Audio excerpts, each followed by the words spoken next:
В этом видео мы продолжим работу над формой вазы, которую начали в предыдущем уроке. Добавим здесь все ее детали так, чтобы она выглядела завершенной. Для начала перейдем к верхнему торцу вазы, откуда нужно будет вдавить внутренний объем. Как видим на референсном изображении, ваза открыта сверху и в нее поставлены эти ветки.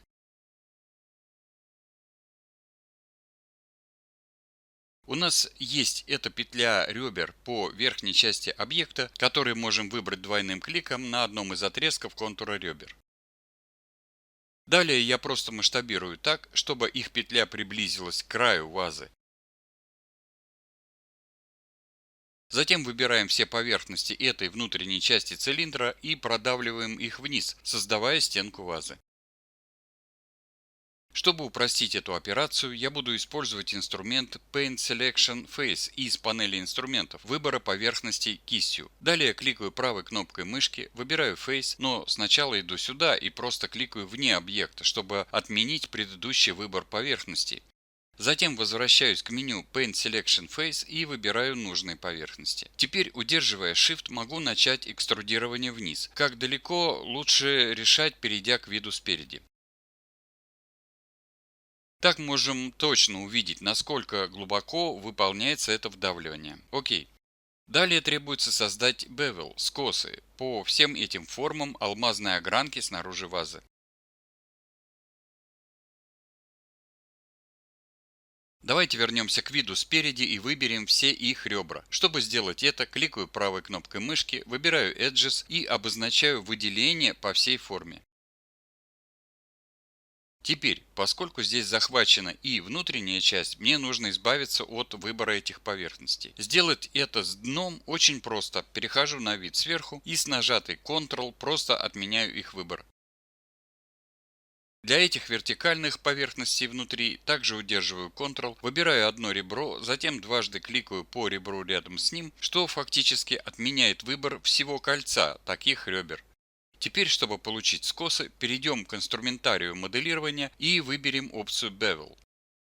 Я собираюсь изменить размер Fraction на очень маленькое значение, например 0,2. Так выглядит довольно хорошо. Можно попробовать 0,1, так еще лучше. На самом деле это даст нам действительно красивый четкий край на каждой из этих форм огранки.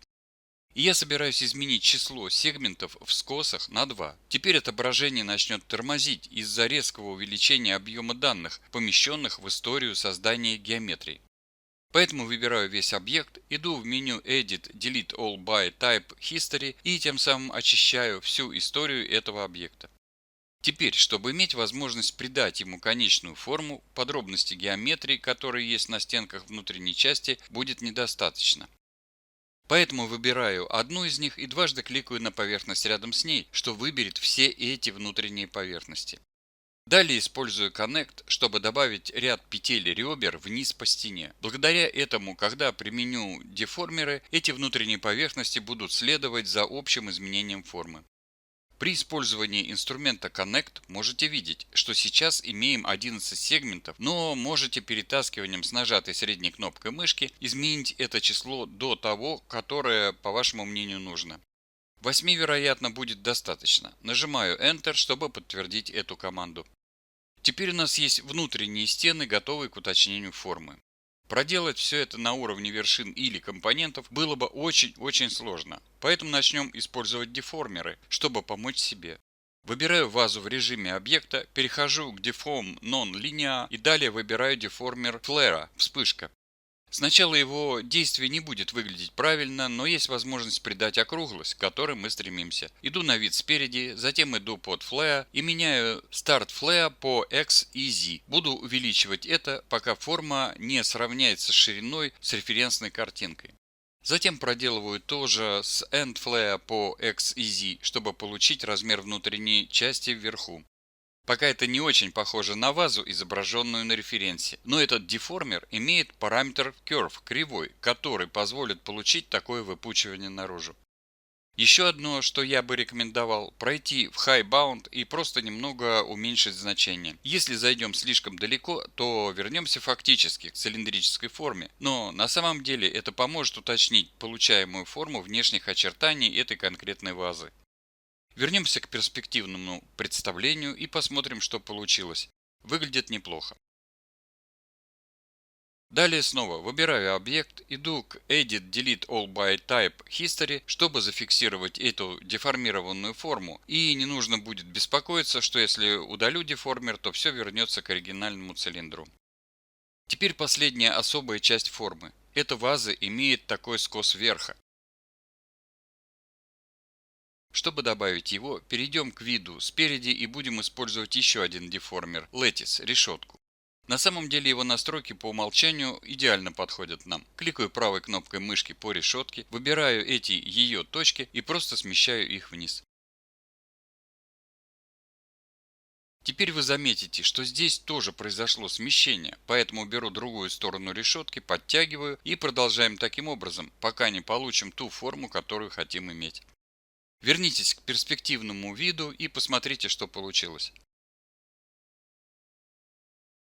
Снова выбираю объект и снова иду в Edit Delete All by Type History, чтобы зафиксировать и эту финальную деформацию.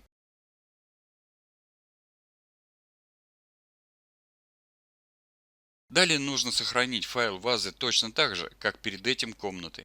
Иду в файл Save As, далее в папку проекта, далее в Assets и меняю это имя на Vase, нижнее подчеркивание Geo и нажимаю Save. Итак, у нас теперь есть файл модели объекта вазы. Подготовлено клубом «Перевод всем».